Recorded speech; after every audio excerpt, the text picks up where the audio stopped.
నమస్తే, నా పేరు తేజస్విని. బీసీఎన్ న్యూస్ కి స్వాగతం. ముందుగా ముఖ్యాంశాలు.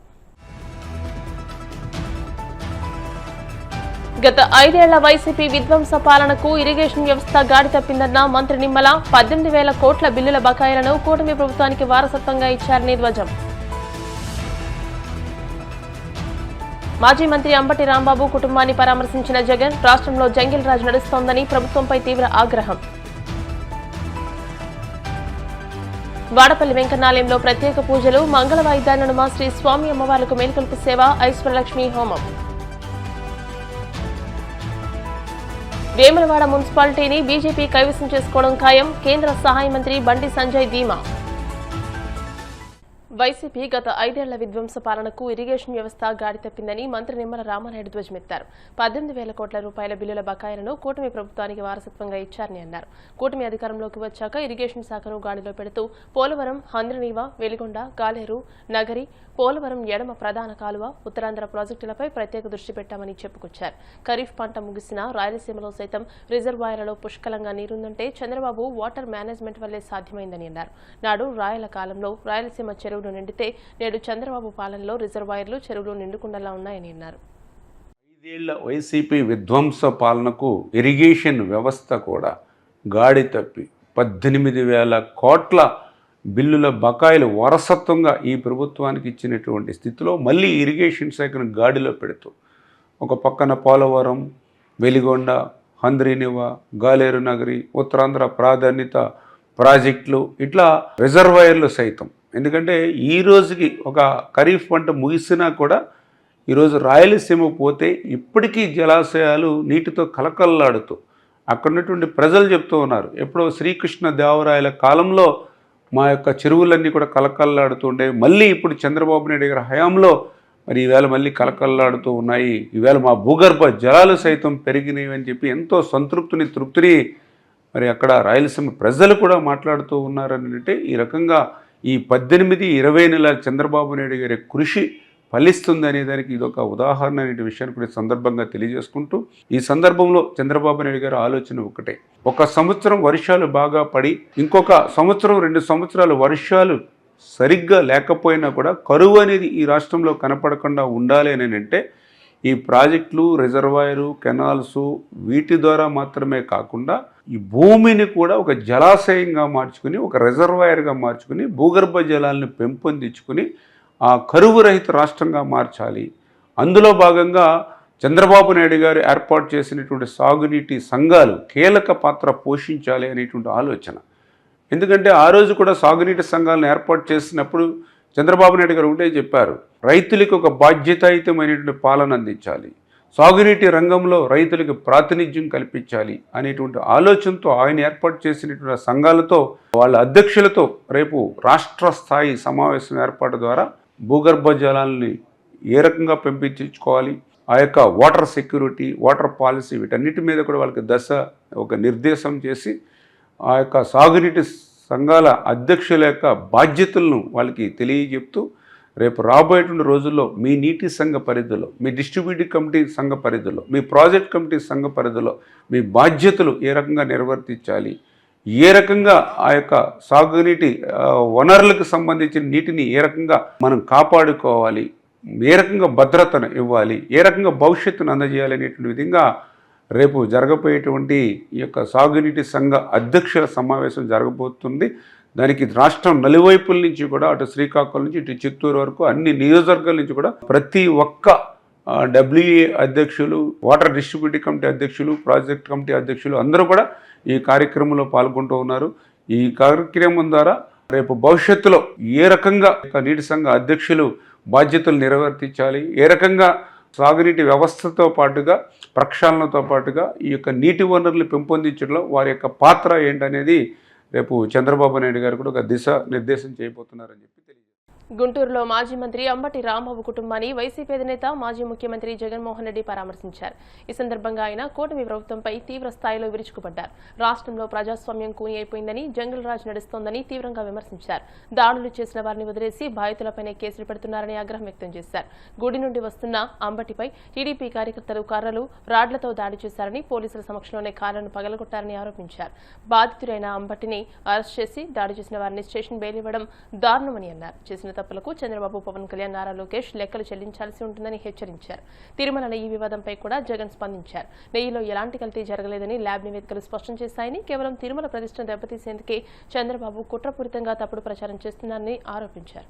ఈరోజు జంగల్ రాజ్ అనేది ఏ స్థాయిలో ఉంది అనంటే ప్రజాస్వామ్యం ఎప్పుడో కూని అయిపోయి రాష్ట్రంలో ఉన్న పాలకులు ఈ రోజు జంగల్ రాజ్ అంటే ఒక భయానక వాతావరణంతో రాష్ట్రాన్ని పరిపాలించే కార్యక్రమం ఈ రోజు జరుగుతా ఉంది.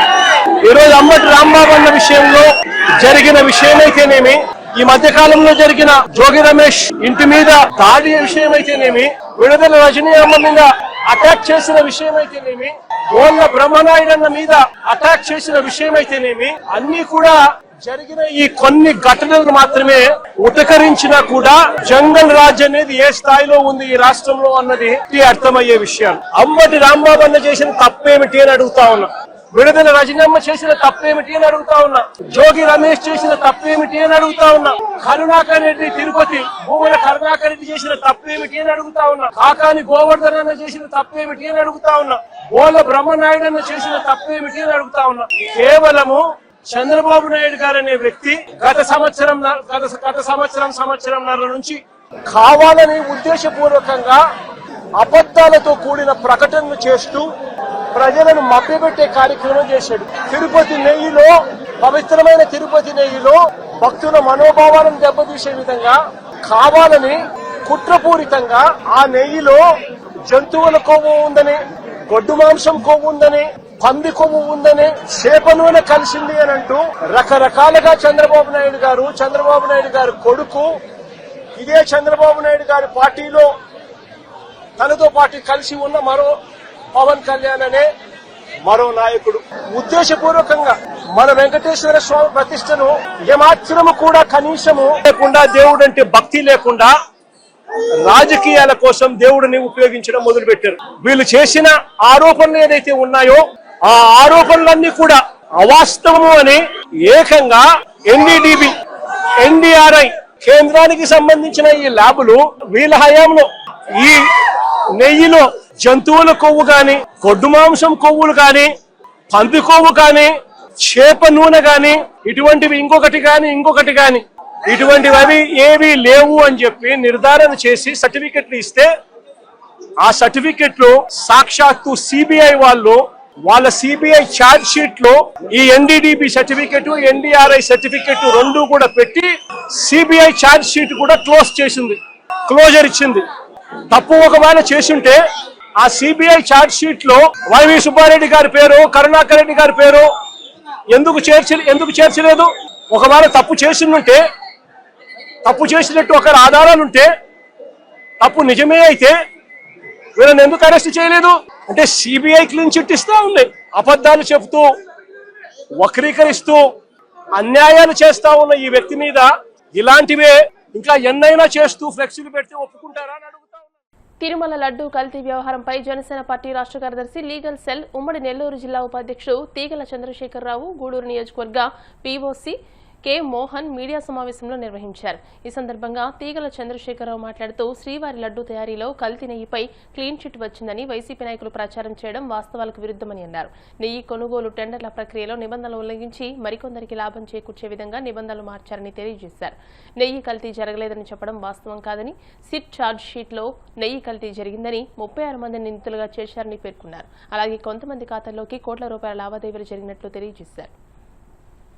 తిరుమల తిరుపతి లడ్డు కల్తీ వివాదంలో సిట్ ఇచ్చిన నివేదిక పూర్తిగా మాకు క్లీన్ చిట్ ఇచ్చిందని వైసీపీ నాయకులు చేస్తున్నటువంటి ప్రచారం పూర్తిగా వాస్తవాలకు విరుద్ధమని ఈరోజు మా జనసేన పార్టీ తరపు నుంచి మేము తెలియజేస్తున్నాము. 2019-2024 వైసీపీ జగన్ రెడ్డి హయాంలో పూర్తిగా హైందవ ధర్మానికి కావచ్చు, హిందూ దేవులను అవమానించేలాగే పరిపాలన సాగింది.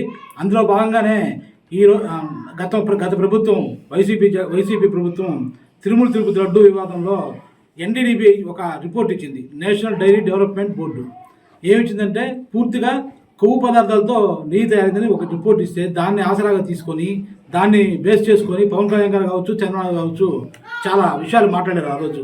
అలాగే ప్రాయశ్చిత్త యాత్ర అని చెప్పి ఒక కార్యక్రమాన్ని హైందవ ధర్మాన్ని పాటిస్తూ సనాతన ధర్మం బోర్డు ఏర్పాటు చేయాలని చెప్పి పవన్ కళ్యాణ్ ఒక దీక్ష చేస్తే దాన్ని ఈరోజు సిట్టించి నివేదికను పూర్తిగా దాచిపెట్టి వైసీపీ నాయకులు ఆ రోజు పవన్ కళ్యాణ్ గారు దీక్ష చేశారు, మాకు పూర్తి క్లీన్ చిట్ వచ్చిందని చెప్పి క్షమాపణ చెప్పాలని చెప్పి నానా కూతురుకు వస్తున్నారు. వైసీపీ నాయకులు ఒక విషయాన్ని గుర్తుపెట్టుకోవాలి. ఈరోజు సిట్టించి నివేదిక పూర్తిగా మీరు చదువుకోండి, చదువు రాకపోతే చదువు వచ్చినందుకు చదివించుకోండి. అసలు అది నెయ్యే కాదు, పూర్తిగా కొవ్వుతో కూడిన రసాయనిక పదార్థాలతో తయారు చేసిన నెయ్యి. దీనివల్ల అనారోగ్య సమస్యలు వస్తాయి, దీనిలో ఖచ్చితంగా కొవ్వు పదార్థం కలుసుందని చెప్పి రిపోర్ట్ ఇచ్చింది. దాన్ని మీరు ముందుకు దాంట్లో భాగంగానే అలాగే సిట్టింకో నివేదిక ఇచ్చింది. 36 మంది పైన 420 కేసులు, అలాగే కుట్రపూరిత నేరాలు, అలాగే అధికార దుర్వినియోగం కేసుల్ని వాళ్ళ మీద నమోదు చేయడం జరిగింది. అలాగే ఈ నెయ్యికి సంబంధించి అవినీతి సుమారు 13 కోట్ల పైగా ఒకరి అకౌంట్ నుంచి ఆ రోజు టీడీడీ బోర్డు చైర్మన్గా పనిచేసినటువంటి ఒకరి పిఏకి అకౌంట్ అంతా ట్రాన్సాక్షన్ జరిగింది. దాని మీద కూడా పూర్తి విచారణ చేయాలని చెప్పి సిట్టు నివేదిక ఇచ్చింది.